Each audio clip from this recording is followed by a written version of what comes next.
mahiwagang mangyayari. Kalinawan na di nyo pa nararanasan, mga bagong palabas na katutuwaan at kakaibang kasiyahan sa tahanan. Sa bagong ABS-CBN TV Plus, panonood nyo'y mag-iiba.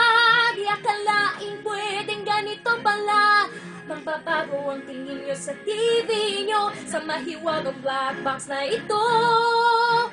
ABS-CBN TV Plus. Ito yung kanilang launch, no? Launch ng product nila at ako po ang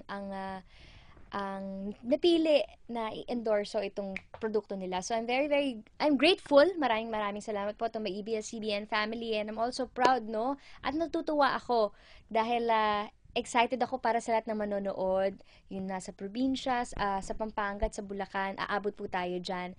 Magpa-purchase nila ito at mas klaro na yung panonood nila ng TV. Paano nito mababago ang viewing experience ng mga Pinoy? Siyempre, kadalasan pag nanonood tayo, may static, yun nga yung parang may ulan-ulan, tapos yung picture hindi nga klaro, malabo, ganyan. So dito with ABS-CBN TV Plus, klaro, mas maiintindihan ng audio, at very affordable. One time ka lang magbabayad, tapos na. For life na yun.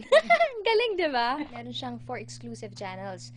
Merong Cinemo, yung all-day Tagalog movie channel, tapos merong Yay, all-day Tagalog cartoons channel, at DZMM Teleradyo and Knowledge Channel. Iniimbitahan ko po kayo na bumili po nitong digital set-top box ng ABS-CBN TV Plus. Very affordable po. Wala na ho kayong babayaran pa ng monthly. One time lang ho na payment, tapos okay na.